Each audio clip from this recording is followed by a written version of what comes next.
Should you use Berberine and Urolithin A for weight loss? Do you always need to have protein when you eat carbohydrates?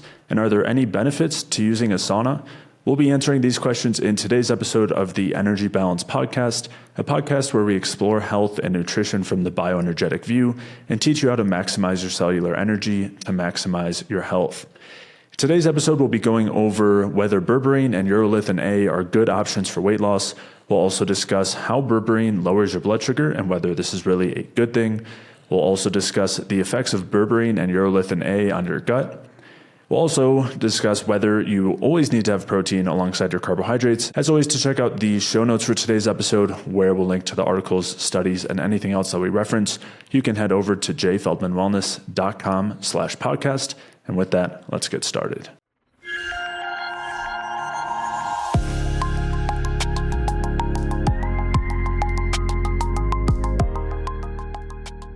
All right, so the first question on today's Q&A episode is from Brenda, and she asks, what is your opinion of urolithin A and berberine for weight loss? So both of these supplements have been used for, or are used for a number of different reasons, and we've talked a bit about berberine before. We haven't talked much about urolithin A, so we'll definitely kind of start from the beginning here and explain what each of these are, and then general physiological effects.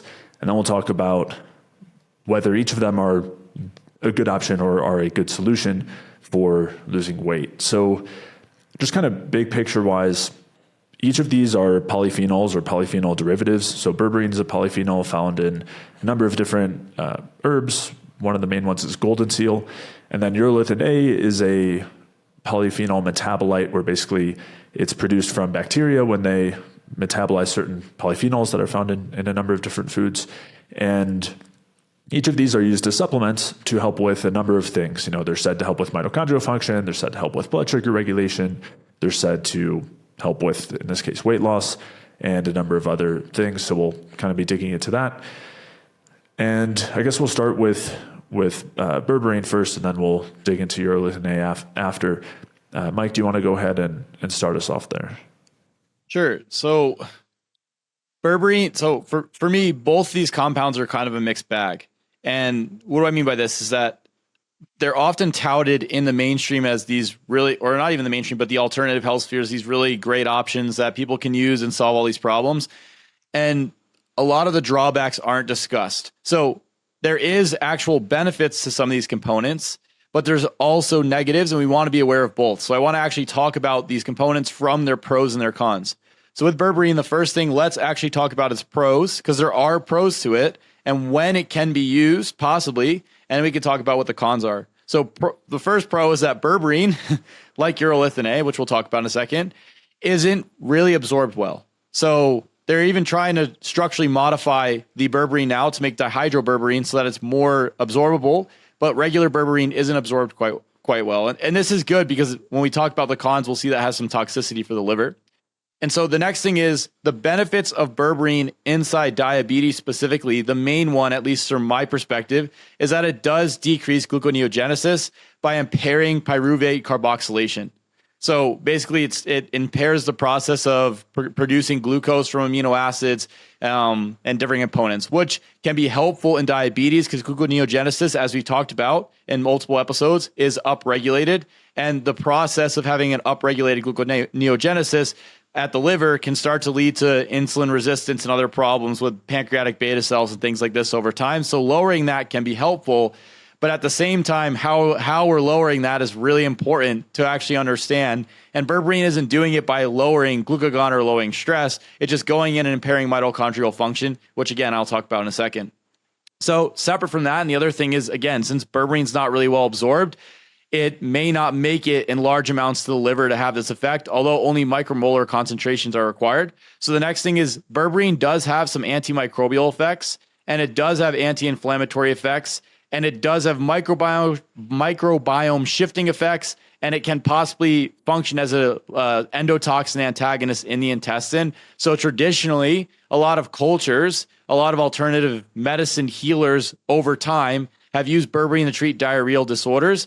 And I think in the sense of treating the gut, berberine actually has a bunch of benefits and can be used in short courses to help clear out the gut. However, long-term utilization, I would say, is problematic because of the toxicity components from it. So overall, in the studies, berberine triggers mucus production, which can help trigger the growth of a bacteria called Akkermansia muciniphila, which also helps improve gut integrity and lower the leakage of endotoxin across the intestine. So if you're dealing with significant gut issues, you can use berberine in conjunction with other components. These are things that I run in what I call a gut protocol to help minimize people's digestive issues over time. So in that sense, from a weight loss perspective, if you're dealing with digestive issues and LPS and these different components, endotoxin are blocking your ability to lose weight and shifting hormones, running a short course of berberine in this context may be helpful to help minimize the block on metabolism and on the shift in the hormones. But as a long-term solution, I don't think that it's, the best thing ever.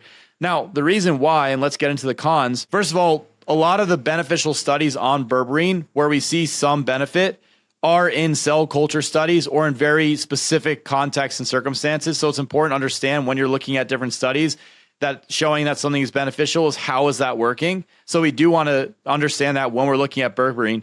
But when we look there's a study where they perfuse rat livers with berberine. What we see is that it actually decreases the ability of the liver to detoxify ammonia, which long-term is not good because ammonia is toxic. It also, we see that berberine can increase glycolysis, and it's increasing glycolysis because it actually decreases mitochondrial function and actually negatively impacts ATP production. So the liver is basically saying, hey, we need to upregulate glycolysis. We need to use this less efficient, less beneficial way of producing energy, which is glycolysis, because the mitochondrial metabolism is impaired with berberine.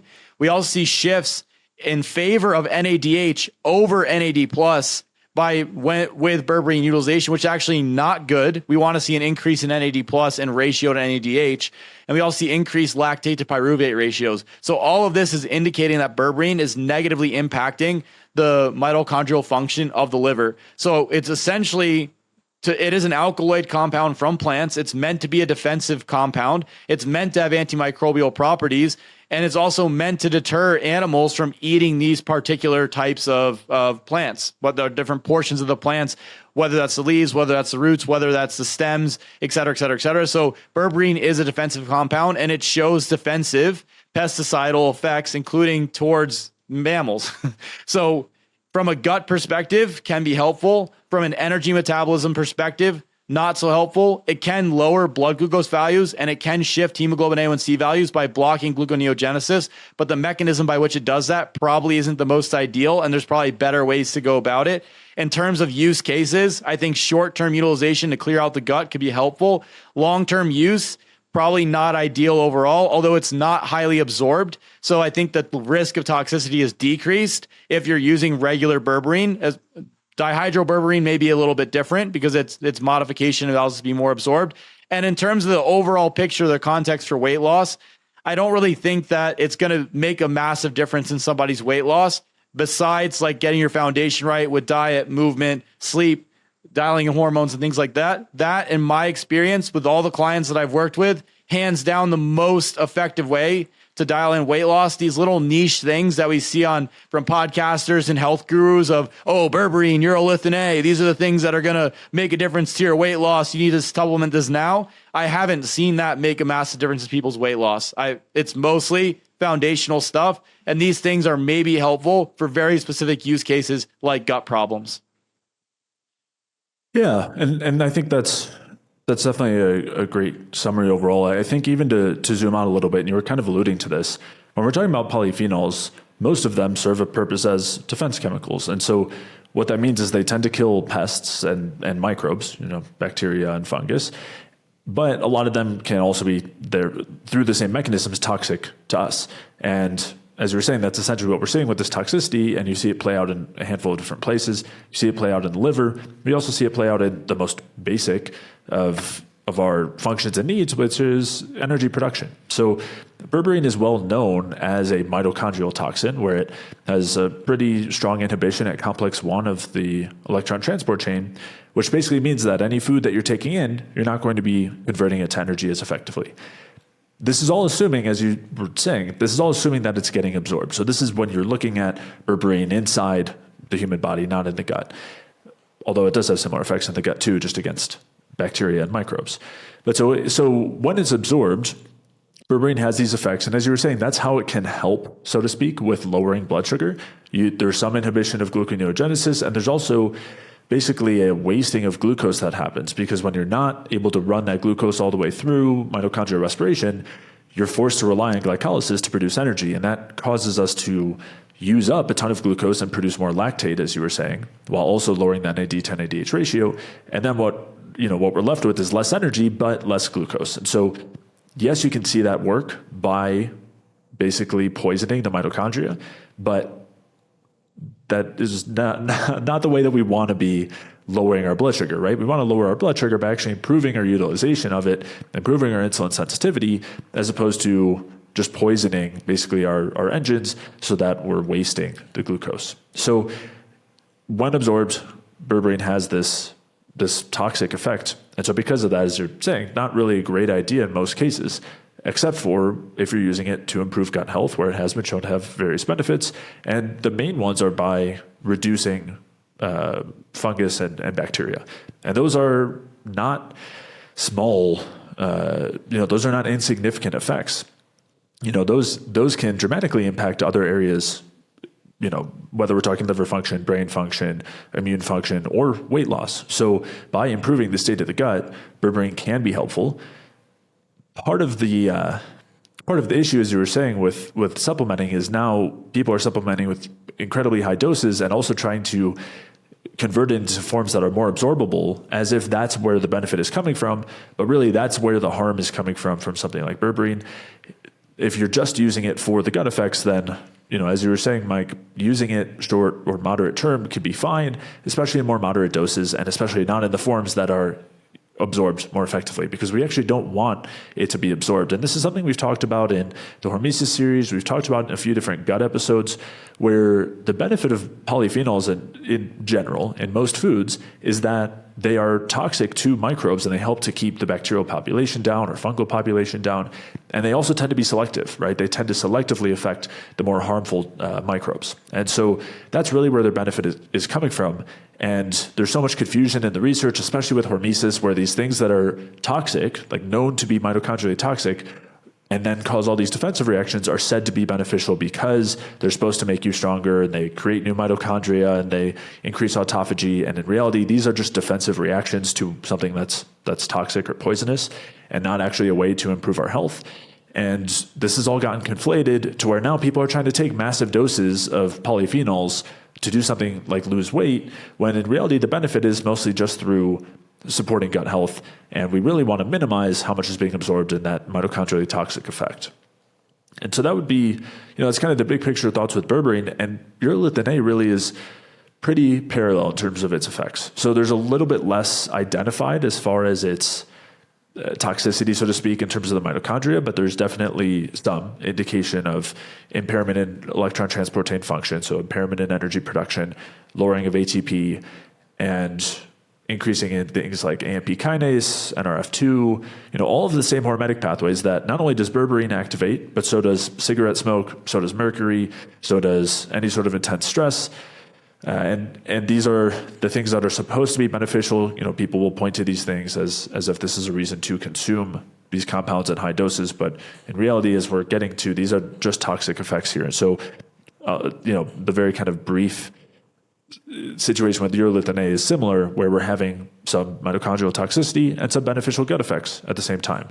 Antimicrobial effects, anti-inflammatory effects in the gut, improving the integrity of the gut barrier, reducing endotoxin release from bacteria. So there's a number of benefits in the gut for urolithin A, but again, we're having those mitochondrial toxic effects. And there are some other ones that I'll get to in a moment, but the kind of summary here is this is not really something that we want to be getting in large doses. But Mike, I'll let you go ahead and dig in further, and then we'll discuss some other effects. That's great, Jay. Those points were all pretty good. What I would add here, and I want to set some context for a lot of these different compounds before I jump into urolithin A. Pretty much all of these plant compounds and these different components are a mixed bag. And the reason why is because they don't just have one unifying effect. They have multiple different effects on multiple different pathways across the body. And it's important to understand Are they absorbed? Are they not absorbed? Are they modified by the microbiome? Do they shift the microbiome? What's their effect on inflammatory pathways? What's their effect on mitochondria? What's their effect on hormones? What's their effect on enzymatic systems? And so you can have a compound like urolithin A or berberine that have beneficial effects in some context because of their mechanisms in different areas, but then have problematic effects in other areas because of how they affect these systems. So if you're looking at berberine or urolithin A on some inflammatory enzymes and signaling and things like this, maybe it has some benefit, or maybe in the microbiome it has some benefit. But then when you see its effects in the mitochondria, it's different. So it's not, a lot of times compounds are promoted in a black and white circumstance of this is either good or this is either bad. And what winds up happening, what you need to understand is what is its effect in these different contexts? What's it being used for? What's that individual's context? And what are the risk versus reward of the compounds based on all of these different factors? And so that's why it's not such a cut and dry answer as this is either a good thing or a bad thing.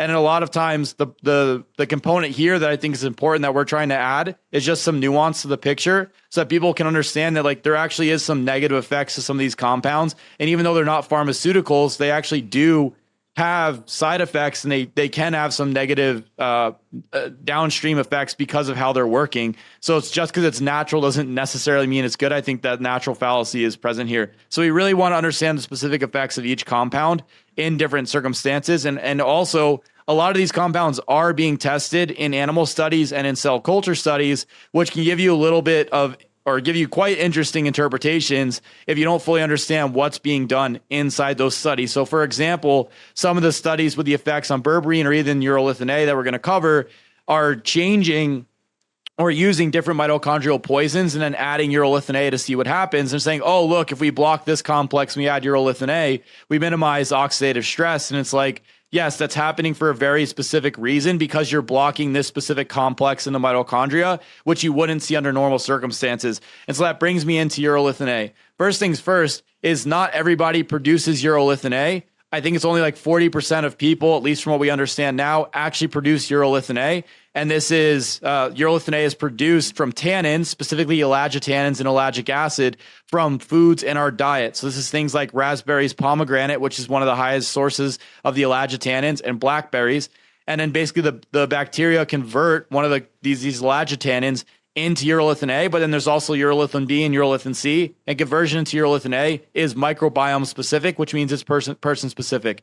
So most people, the majority of people are not necessarily converting to urolithin A. The next thing is, like berberine, urolithin A is some of the different urolithins are not super absorbable, and then the urolithin A gets absorbed through the intestinal tract and immediately sulfated and glucuronidated, which means it's getting marked for detoxification to pass in the urine. So the body is already trying to minimize some of these different components. Now, the effects of urolithin A are varied. So in some of the rat studies, which I think is where the hype around the weight loss came from, was like, oh, it increases brown adipose tissue and energy expenditure and uncoupling and this and that because it increases conversion of T4 to T3. However, this is in mice studies or rat studies. And as we talked about in other areas, human and rat brown adipose tissue concentrations and the energy expended through brown adipose tissue is very different. So this may not necessarily directly apply to humans because of the change in brown adipose tissue. The next thing is there is a study in humans showing benefits in skeletal muscle mitochondrial function. Although the ATP production was insignificantly different, the major difference was the change in walking distance in this study, and then some of the skeletal muscle function, which was determined through indirect metrics. But the study was also funded by a supplement manufacturer, so it's a little bit questionable around the objectivity of the study. The next thing is there does seem to be some specific studies where we see benefits for mitophagy, which is basically repair of mitochondria through an autophagic process where the damaged portion of mitochondria get degraded by different components in the cell. And also we see increases in mitochondrial biogenesis and increased production of mitochondrial proteins in response to urolithin A. However, the question is, how is this working is extremely important, because if you're damaging mitochondrial function and you're creating a response from that, it may not necessarily always be a good thing. The other thing is urolithin A does seem to lower some inflammatory values in humans. That was in one of these studies promoted by a supplement company where we saw lowered CRP values and adjustments in reactive oxygen species. So I would say overall, we have some studies where we see some negative effects in the mitochondria, and we have other studies where we see some beneficial effects. Some of them may have some bias, and then some of them are in animal studies.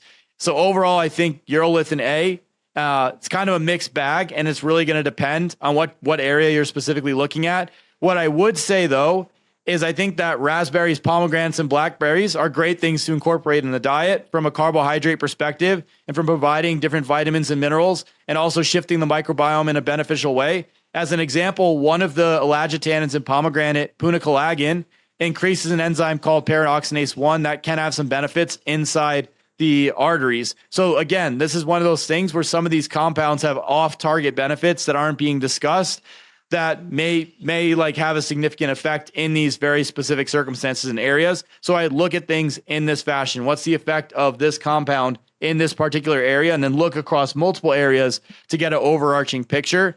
As far as supplementing urolithin A for weight loss, I'm doubtful that it's going to make a massive shift in somebody's weight loss more than what you would do with getting diet under control, getting lifestyle factors under control. So again, am I with clients saying, hey, you need to go on this stack of urolithin A and ginger and berberine and all these components so that you can so that you can lose weight? No, what I'm saying is let's get your diet under control. Let's dial in your calories, your macronutrients, the food sources, the micronutrients, and then see what's going on with hormones and fix those things. And then that's how I'm moving the needle for people's weight, not with these compounds. If I wanted to shift somebody's gut microbiome, then maybe I would use urolithin A and berberine. But at this point in time, I'd probably just say have some pomegranate juice or eat some pomegranates or add some pomegranate powder extract into your orange juice if you really want to do something like this, instead of just take this like high dose urolithin A supplement.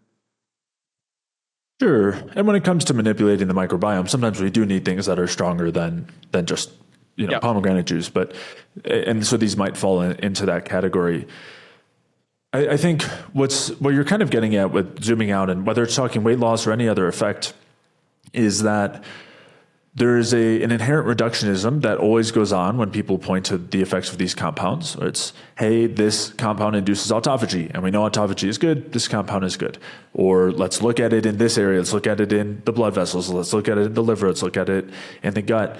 And what there isn't is a cohesive understanding of recognizing the interaction between the entire organism and the compound. It's not a situation where it just has a bunch of random effects that are totally unrelated. The effects are all directly related, right? There are certain functions of this compound and interactions chemically and physically that lead to certain effects. So the effects in the gut, and this is again the same with nearly all or the vast majority of polyphenols and a lot of plant compounds, is the effects on the gut are beneficial because it's toxic to certain bacteria. Those same toxic effects are generally why we don't want to be consuming large amounts and absorbing these. And so it's not like it's having a random effect in the gut and a random effect in the mitochondria. These are both directly related in terms of the impact of these compounds. So I think that's worth mentioning. Of course, there are some other specific things too, right? For example, when it comes to urolithin A, there's some suggestion that has estrogenic effects, which of course would be concerning, something we wouldn't want to support. There are some other studies showing mild anti-estrogenic effects. So there are some unique pathways that need to be considered, but on the whole, it's, when we're talking about a mixed bag of research, it's really a mixed bag of interpretation and not putting those things together, right? We can see a drop in CRP and reactive oxygen species from urolithin A consumption, and that can be all mediated by benefits at the gut, which is something we see all the time with berberine. It's something we've talked about with metformin as well.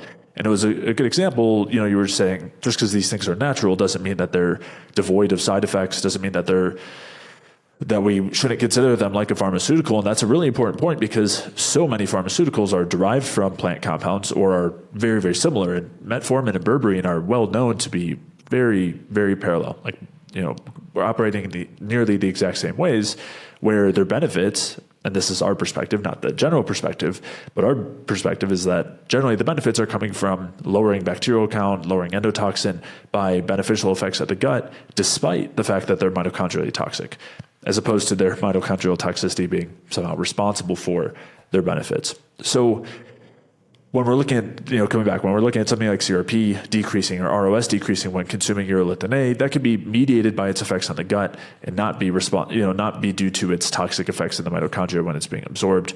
And you see those same things with berberine research or metformin research. But that's why it's important to have the larger context so you can evaluate, if I'm trying to lose weight or if I'm trying to improve my blood sugar, is this the solution? Is just blocking effective glucose respiration, so we waste all of our glucose, is that how we want to fix our blood sugar? Is creating mitochondrial toxicity the way, and so that we're wasting all of our fuel, is that the way that we want to cause weight loss? Generally, I hope the answer would be no. Of course, there can be a benefit here, as you were saying, through the gut, and that could lead to weight loss. But that's why we need to consider all these factors when it comes to weight loss. Weight loss is not a situation where it's one particular compound is going to be the answer. And instead, it's understanding how each of these things are working. And if there's an endotoxin problem, that's something we need to address. If there's a glucose metabolism issue, that's something we need to address, right? If we have high blood sugar, we don't just stop eating the sugar, we fix our ability to utilize it. We don't just take berberine, so we waste it all. We fix our ability to utilize it effectively as opposed to impairing mitochondrial respiration even further. So, and along with that, how's our sleep? How's our movement? There's so many factors to consider. And in either case, even if we did, if there was a place where something like berberine or urolithin A fit, it would be maybe in modulating the gut microbiome. Aside from that, not really something that either of us would be utilizing to improve someone's health as a whole, let alone specifically weight loss. Yep. I want to add a couple points there, Jay, and Sure, just to give people some context, and also I want to say that I agree with your points, and I think that they're good points there. In my experience, just so people can understand, just changing people's diets around and having them just walk, not hardcore exercise, running, cold exposure, sauna, whatever the thing is, just changing the diet around so that everything's dialed in appropriately and having them walk. I've seen them lose 50, 60, 70, 80, 100 pounds while having carbs in the diet, and they were type 2 diabetics or severely obese or whatever the different component is. Those are the biggest needle movers. So if we rank things, we want to understand what is the number one most important low-hanging fruit things that I need to focus on to lose weight. It is, what is your foundation? What are you doing with your diet? What are you doing with your movement, your sleep, this type of stuff? If there's hormonal stuff going on that needs to be addressed, of course, that's very important as well. That's person specific. We take that case by case. But I have clients who over 300 pounds, over 400 pounds, just get the diet under control and just have them go for walks. As long as they're consistent, they follow through, they lose significant amounts of weight. They don't feel bad. They don't sleep bad. All this stuff is dialed in. If they want to do some resistance training or something like this to maintain muscle mass, these are the prime movers. These are the priorities. This other stuff over here, berberine, urolithin A, all this type of stuff, that is like little cherries on top, sprinkles on the ice cream. The full ice cream, the full dessert there, the meal is diet, movement, sleep, this type of stuff. These make the biggest difference overall, as well as if somebody's super hypothyroid or if they have something seriously going on as like a insulin dependent type 2 diabetic, those things need to be managed as well, of course. But it's really the diet and the movement stuff, because the foundation needs to be set up before you get to any of this other nuanced stuff, hormones, urolithin A, different random obscure drugs, rapamycin, whatever else that we see inside these spheres. If we were even wanting to do that anyway, right? And that's exactly. A separate and also important question, right? If you have those foundations in place, which is not necessarily a small feat, it's extremely important, and where most people, it's like the thing that most people skip over, and it's by far and away the most important, and it's by far and away the thing that leads to the most benefits, the most major changes. But when that's in place and then you're looking to more advanced things, even then would we want to look to these? And I think still the answer is most of the time no, except for if we're looking to really support gut health more than anything. I think that would probably be really the central one for both of these compounds. Yeah. I'm saying I wouldn't even ask the question about some of these compounds until the foundation is dialed in. Totally. I think it's great to be interested in all these different components, but I think after you have these other things right, it's like what's my stock trading strategy going to be when I'm 40 years old and I have $1 million in the bank? but right now you're 18 years old and you haven't even had your first job. Like that's kind of what it's like, how people think about some of this stuff is like, what's this really niche supplement going to use? And they don't have any of this other stuff. Right. And so it's like, let's focus, like, where were we going to prioritize our time and our energy? Cause we have these are limited resources. So let's put it in the areas that make the most difference. And that's going to be the foundation, hands down, in my experience, at least every time. Right. Yeah, of course. Yeah, of course. And if you are interested in losing weight in a healthy way without driving stress or decreasing your metabolism, or if you're looking for other strategies to improve your gut health, rebalance your microbiome, get amazing sleep, rebalance your hormones, boost your energy, and so much more with clear action steps and strategies alongside personalized guidance from me, head over to jfeldmanwellness.com/solution, where you can find all of the information for the Energy Balance Solution program. This program includes customized health coaching, a video library with videos on how to restore gut health, how to regulate your blood sugar, how to lose weight without destroying your metabolism, how to rebalance your hormones, and tons more. It also includes resources like sample meal plans and a supplement guide, as well as a private community. So head over to jfeldmanwellness.com/solution to check out all the details. All right, so next up, Patricia asks, I am curious if eating carbs like fruit, whether you always need to have protein with it in order to prevent your blood sugar from dropping. I've experienced blood sugar drops previously when I was eating poorly, and I want to maximize my system by balancing what my body wants and needs in order to be efficient. I've been following carnivore, but now I'm reducing my consumption of grains, and I feel a lot better without the grains. I just don't want to cause the fluctuations in blood sugar, as they're not comfortable or good for humans. At least that's what I think. Thanks. All right. So a number of things to kind of discuss here. One is blood sugar fluctuations and whether they are actually a concern. And then the other being, in order to maintain stable blood sugar, should we always be consuming protein alongside carbohydrates? And I think the short of it here, so she's talking about blood sugar lows and that they don't feel good. And the reason they don't feel good is typically when your blood sugar drops, it causes the release of stress hormones. This includes glucagon, adrenaline, and cortisol. And these hormones do make us feel bad. They generally cause us to feel hangry, hungry and angry. They lower our mood. They make us feel irritable. You might experience like restlessness, discomfort, and low energy. And it's generally something we want to be avoiding. So in that regard, I think this is, she's asking the right question here, which is how do we avoid feeling that way? And also how do we avoid the increases in stress hormones? And of course, we've talked about this quite a bit in terms of how we manage to have stable blood sugar. And there's a number of considerations. But even before we get there, there's one other thing I want to mention, which is that just because we want to minimize blood sugar lows and the stress hormones that get produced does not mean we want to have a flat blood sugar curve.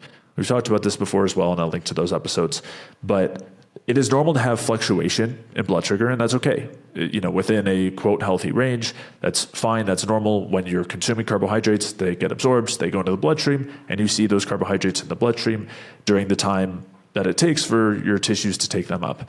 The time when that's concerning is when the amount of sugar in your blood is staying there because your tissues aren't using it. But the fact that it goes up at some point is just normal. That's how our bodies function. That's how you get the nutrient from your food into the tissues. The same thing happens with fat as well. If you consume a meal with fat, your triglycerides go up. Having chronically high triglycerides is not a good thing. It's a sign of insulin resistance. It's a sign of basically excessive lipid where your body isn't using as much lipid as it has available. Often you might be gaining weight in a situation like that. So that's not something that's good, but that doesn't mean we never want to consume fat. It's just that is the transport system of how we get fat from the food into the tissues, or at least a part of it. And that's fine as long as our tissues are using it well. So again, something that comes back to the context of what's happening behind the numbers that you might be seeing on a CGM or on a blood test. And that's really important as opposed to just the kind of innate fear that any increase in blood sugar or triglycerides, which that one's always skipped over, everyone's only focused on blood sugar. Any increase in blood sugar is going to be driving any issue that you could be experiencing. And that's what causes insulin resistance. That perspective is way off base. Talked about it before, so I'll link to the episodes where we discussed it in more detail. But what I'm getting at here is it's normal to have fluctuation in blood sugar. It's normal for it to increase after eating. And then kind of stabilize over time until you're going to eat again. That's typical, and that's fine. But we do want to avoid large spikes or crashes. And as long as we're insulin sensitive and eating, kind of a well-balanced diet, so to speak, which obviously, we can get to those details, or I'll point to, we did a couple of episodes talking specifically about those things. So I'll point to that. And we talked about macro balance for a quote bioenergetic diet, but that shouldn't be an issue, right? Eating carbohydrates in an insulin sensitive person, meaning that we have good glucose metabolism, will lead to a healthy, relatively small increase in blood sugar, and then it'll come back down, and that'll be fine. If somebody is struggling with their glucose metabolism, if they're dealing with insulin resistance, they might have to be more careful here. And this is a situation where it might be better to make sure you're having protein alongside the carbohydrates to help slow the digestion a little bit, slow the absorption a little bit. And then also the protein itself, the amino acids in there, help to minimize the blood sugar spikes, essentially. And so there can be benefit to consuming protein along with the carbs. It's not necessary in all cases. If your glucose metabolism is good, you should be able to have fruit or juice on its own and not have much of a spike, and definitely not have a crash. But if that's not happening for you, then definitely make sure to include some protein and maybe a bit of fat as well to slow down the absorption of the carbohydrates.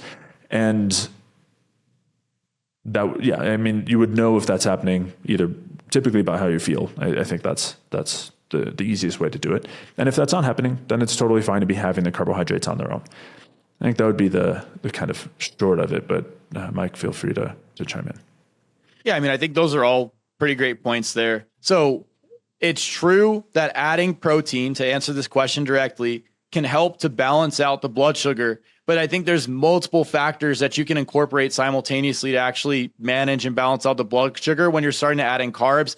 If you are coming from low carb, where you are physiologically, air quotes, insulin resistant, and also if you are pathologically insulin resistant, if you have type 2 diabetes. And again, I have clients who are type 2 diabetic who are using insulin, like severe type 2 diabetics, who are able to lose weight and drastically lower their insulin usage and improve their blood glucose values, adding in a bunch of carbs. And the reason I bring this up is I hear this all the time. And I see this in comment sections and all this type of stuff where people are saying, well, I'm metabolically unhealthy, so I can't have carbs. So I need to get metabolically healthy by using low carb to then have carbs. And it's like, you can actually get metabolically healthy. And it may be arguable that having carbohydrates in the diet would make that process or amplify that process or improve that process in getting metabolically healthy so that you can have carbs. So it's like you can use carbs to actually get metabolically healthy. You don't have to get metabolically healthy and then add carbs on board. They're not mutually exclusive things. So what am I doing with clients who are carnivore to help them to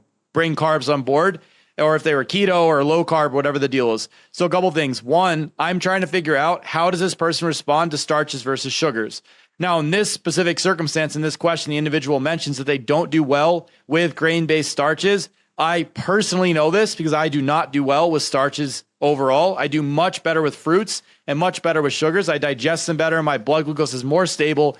However, I have had clients who don't do as well with sugars and do better with starches. And so in that circumstance, there can be a variety of reasons why that occurs. I will have them use starches. So they could use yams, they could use white potatoes, they could use rice. If they do okay with a bit of oats, they could do some oats. Some people do okay with a bit of properly prepared sourdough bread. And in those circumstances, they run with more starch-based diet. And that's what works for them. And that's great. Whereas in other circumstances, I have clients who don't do well with starches. I'm one of those people who doesn't do as well with starches, and I use mostly sugars from fruit-based sources mainly. I'm not really doing much added sugars. There's some problems with those in the microbiome, with oral health, with nutrient density, et cetera. We've talked about this in the past. Now, the difference here, there's some key differences between the starches and sugars. The starch structure is more complex than sugar structure. You have a bunch of glucose bonded together in multiple chains, takes a little bit longer to break down. Now, people said, well, you said that it actually boosts blood glucose faster, but you're saying it takes longer to break down. And the reason why is pure glucose hits blood glucose harder and faster than sucrose, which is glucose and fructose, because fructose effect on the blood sugar is different than glucose. even though starches take a little bit longer to break down because they may have a more difficult food matrix, and they have more chains of glucose together, whether amylopectin or amylose, with the amylose being a little bit more difficult to digest.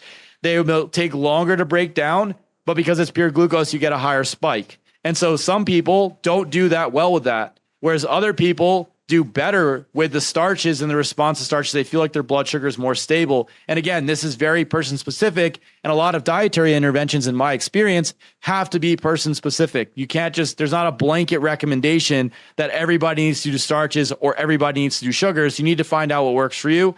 And that happens despite all the theories that I can tell you here on amylase gene copy and this and that, and why it works, or why this person does better with glucose or starches versus sugars.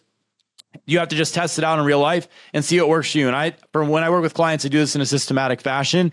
And again, I'm trying to use whole foods. I'm trying to use whole fruits. I'm trying to use tubers and things like this to hit potassium intakes. You have a dialed in sodium potassium ratio and things like this, which also can further lower other stress systems besides glucagon, adrenaline, and cortisol. You can manage the RAS system. The next thing is fiber is extremely important for people who are dealing with blood glucose swings, because the fiber induces something in the intestine called the ileal brake. So what is the ileal brake? The ileal brake basically is a slowing of the transit of food through the small intestine, so that you basically are able to absorb more of your food, but also lowers the blood glucose spikes. And we do see this with fiber, and also smooth out those blood glucose curves. So if you were to just slam a bunch of juice in one meal, yeah, you'd probably get a blood glucose spike, especially if you're coming from low carb. But if you had juice with some fruit, and then you had some protein with that, maybe you put some collagen in your juice and you had a bit of beef jerky on the side, your blood glucose values and your spikes and your curves are probably going to be much better than if you just smashed a bunch of juice. And so in this circumstance, you probably are going to want to do that versus just applying juice. Now, once you become way more insulin sensitive, when I did low carb, I couldn't drink tons of juice. When I came off, I was feeling weird and foggy and stuff after meals. Now, could I smash a bunch of juice after a workout and not get massive blood glucose dips and spikes and feel completely fine for like an hour, 2 hours after? Yeah, no problem. I'll feel fine. I'll function fine. I'll probably get hungry a little bit later because it's not enough to overall. But at the same time, I'm not getting those same highs and lows that I was when I came off low carb. The next one is fat. And fat is often underrated for satiety and for blood glucose curves, because the fat can slow gastric emptying. And so what this does is it decreases the rate that food leaves the stomach and goes into the small intestine. And so this can actually lower that blood glucose spike and also help people to stay fuller for longer, which is why people on low carb are like, oh, I can last for hours between meals. It's like, yeah, because you have a really high fat and a really high protein intake when you go into a higher carb diet. And it doesn't have to be low fat, but more moderate fat, you're going to get hungrier more frequently because you don't have all these satiety mechanisms. The next one is the protein. As I mentioned, the protein benefit is that the amino acids can actually stimulate insulin signaling. So it can help you to actually use the carbohydrate a bit, but the protein also stimulates gluconeogenesis. The amino acids stimulate gluconeogenesis, which can also help manage that blood glucose curve. So you have a bunch of the components together, the protein, the carbs, the fat, the fiber, and the last thing I'll mention here is polyphenols. So the polyphenols inside the fruits and the polyphenol components inside the tubers, even white potatoes, purple potatoes, yams, etc., have benefits in the microbiome, which can shift what's going on with blood glucose utilization, and also can have some benefits on metabolisms, especially at certain doses and certain types. So having those polyphenolic compounds and also the vitamins and minerals from these foods in the meal can help improve blood glucose utilization. So it's about tweaking the components in the meal to the individual's context with these principles in mind, so that they can get the outcome. And that's how I'd be adjusting the dietary components. Again, like if you have somebody who just worked out, you probably don't want to give them a bunch of fat and fiber and all this type of stuff. You probably want to give them juice and a rapidly digesting protein with not so much fat, so you can get the insulin spike and you can get the amino acids and glucose into the system. But if you have somebody who's a type 2 diabetic and having huge excursions or coming off low carb, you probably don't want to set up a diet like that. And so context is important, and understanding how the principles work is important, and then applying them from there. Just to touch on that last example a little bit further, with the post-workout, there's not going to be any negative to having a full meal, right? If you've Like if you're, obviously if you just finished an intense workout and like, but your stress hormones are high or something like that, you might want to just have some juice. But once you've calmed down a bit, it's totally fine to have a meal. It's not, the kind of old idea that you need to have super quick digesting carbs and fats, right? Or carbs and protein right after a workout in order to, to take advantage of that window has largely not been supported, right? As long as you're getting enough carbs, fat, and protein overall. And we do want to get carbs in relatively quickly after a workout to drop the stress hormones, provide some fuel, but that can be in a full meal, as well. Obviously the intensity of the workout would also make a difference, as to what you would need and what you'd be able to tolerate in that case. And when it comes to blood sugar regulation on the whole, there's a ton of other factors that come into how well we're going to use the glucose, right? You mentioned things like polyphenols, of course, vitamins and minerals that are inside of the types of carbohydrates that you have are going to be necessary for the actual utilization of those carbohydrates, whether we're talking grains and their potential for irritation in the gut, which can cause all sorts of kind of inflammatory reactions that are totally independent of blood sugar, but then could cause, a stress response that can then happen even if your blood sugar was okay, so to speak. I mean, there's a lot of factors to consider when it comes to kind of constructing diet, snacks, or meals, that all are going to have an impact here when it comes to minimizing lows, minimizing stress hormone production, and improving our glucose metabolism. I think that pretty well covers the question here as far as, consuming those carbs with or without a protein source. Obviously, when it comes to the grains, that this person mentioned that they feel a lot better without the grains. That's something that, most of the time is going to be the case. And we've talked about many of those issues with the grains, many of the anti-nutrients in prior episodes and their impacts on gut health. So generally not carb sources that we're favoring unless they're really, traditionally prepared and you tolerate them well individually, which can also vary. But if we're talking about a fermented wheat, in a sourdough, some people do fine with that. Still kind of in that iffy category where we'd want to test it individually and see how we respond. You might do fine with, sprouted oats or nixtamalized corn. Those are things that can fit in. But for the most part, when we're talking about carb sources, generally we would favor fruit or root vegetables, on the sugar versus starch side, maybe some white rice, which of course is a grain, but one that it doesn't have anywhere near the concern in terms of anti-nutrients. Some people do still have bad reactions to it, though, of course, along with other starches. So those are certainly all variables to consider when it comes to carb sources and pairing them with different other macronutrients for blood sugar regulation. Do you have anything else you want to add in there, Mike? I just have one thing that I want to add. I want to say those are all great points, but what I want to specifically hone in on that you touched on is the grains directly. So when I first went low carb, as an example, I felt immensely better because my diet before I was low carb, my carb sources were grain based. I was having English muffins for breakfast and oatmeal for a snack and pasta for dinner and rice for lunch and potatoes for dinner the next day. And since I don't tolerate starch as well, and I also don't do well with grains, when I took those out of my diet, my sleep was better. I didn't have brain fog anymore. I wasn't getting sleepy after meals. I was less bloated. I was less gassy. I immediately lost a bunch of weight. So I felt infinitely better without those foods. But that didn't mean that carbs were my problem. What was my problem was the grain-based carbs for the variety of reasons that we've touched on before, the opiate peptides, some of the anti-nutrients, the lectins, the starches, the digestibility, et cetera, et cetera, et cetera.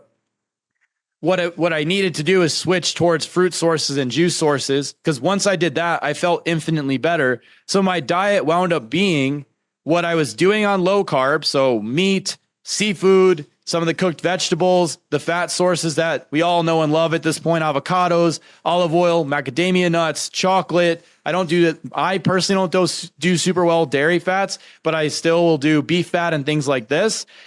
But I also now just have fruits in my diet. So I have whole fruits, I have fruit juices, I do frozen fruits, I do shakes. These are the carb sources that I found I function significantly better on. And so it wasn't a function of carbs or no carbs. It was which carb sources work the best for me, and then basically running the diet from there and setting things up from that perspective. So I think a lot of people, and I see this with my clients, they go into low carb and they feel infinitely better. And I felt infinitely better as well. And at first both you and I are in this camp. We're like, yeah, low carb is the way. We feel so much better. We're super lean. All these types of things improved, mental function, whatever the deal is, nutrient density. There's a variety of reasons why it worked. But there's also problems with it that, for example, I eventually ran into. I couldn't sleep at night. My workout performance was terrible. I was starting to feel stressed. I was having anxiety. My OCD, which I have a tendency for in terms of cognitive symptoms, is not necessarily depression or anxiety as much as OCD, was super amplified when I was low carb and fasting, and adding in carbs, not to mention the constant cravings for foods, but adding in carbs in the forms of fruits and juices was a game changer for me. So it was first eliminate the grains and starch that I had a problem with, feel way better. And then it was like, okay, I had some problems there. Then add in the fruits and juices and then feel even better after that. So again, I want to move it away from carbs or no carbs. It's what carbs work for your system. How much do you need? How are you building them into your diet? And start to change the questions to these away from this black and white and more into like, what are the shades of gray for your personal context for these things to work, and take it away from these tribal wars of I'm low carb, I'm high carb, I'm bioenergetic, I'm keto, I'm carnivore, whatever the thing is, and start to bring this into a perspective of what is the personal diet that you need to hit your outcomes and improve your health, and what are the principles that you need to set these components up. For me, that's what I'm most interested in, is what are the principles and how do I apply them to people, not what is your tribe that you're a part of. That is irrelevant in my perspective, because there's benefits to all of the different tribes and there's also cons to all the different tribes. And it's more about figuring out what those things are, delineating the principles, and then applying it to that individual in their unique context. And I want to bring that home here because I see, based on the comments I see on some of the videos and even some of the recent questions I've gotten from clients, and all this transition that's happening from people from the low carb community into bioenergetic, trying to figure out what the deal is. It's like the question isn't carb or no carb anymore. It's what carb source, how much, and how do you set up these other factors in your diets, and what are the specific problems that you have for your specific health context that won't be discussed on this, in every guru's podcast or paradigm, whatever the thing is. Yeah, for sure. And I'll link back to a couple of relevant episodes here. We have one talking about exactly how to transition from coming from low carb, carnivore, keto. And I'll also link to the couple of episodes we did on our own health journeys so people can hear a bit about our experiences with those kinds of diets and fasting, and how it went all right at first, or even pretty well at first until it didn't. The experience that a lot of people have, the experience that I think we're seeing in a ton of different clients who are coming from that space. And then over time, seeing more and more issues, dealing with insomnia and anxiety and digestive issues and libido, testosterone, thyroid tanking, all sorts of things. And then playing the going down the path of reversing those things. And so we go through in those episodes, some good starting places, or in the transitioning from low carb episode. So I'll link back to that one. And I think we'll wrap up there. Mike, do you want to share where listeners can find you? So you can find me on my website, mikefave.com. And you can also find me on my YouTube, Mike Fave. It's just Mike Fave YouTube. And if you're interested in learning how to use some of the principles that I was just mentioning beforehand, you can check out my nutrition blueprint on my website, mikefave.com. It goes through how to set up some of these different dietary components, calories, macros, meal timing, etc., that can help you manage blood sugar and also help you with your weight loss. So you can check that out on my website again at mikefave.com. Awesome. All right. If you did enjoy this episode, please leave a like or comment if you're watching on YouTube. If you're listening elsewhere, please leave a review or 5-star rating. All of those things really do a lot to help support the podcast and are very much appreciated. To check out the show notes for today's episode, where I'll link to the studies, articles, and anything else that we referenced, as always, head over to jfeldmanwellness.com/podcast. And of course, as we've been discussing, there's a lot of conflicting information out there when it comes to creating a diet to maximize your cellular energy. That's why I've created the Energy Balance Food Guide. This food guide helps you determine exactly what to eat to optimally support your metabolism and help you lose weight, improve your digestion, get amazing sleep, boost your energy, and so much more. The food guide is a one-page infographic that organizes foods on a spectrum based on how effectively they support your metabolism, and it also has a separate spectrum that adjusts the scale for you in the case that you're dealing with various digestive symptoms. The Energy Balance Food Guide makes it extremely easy to get started with a bioenergetic approach to optimizing your health. So head over to jfeldmanwellness.com/guide to download your free Energy Balance Food Guide. And with that, I'll see you on the next episode.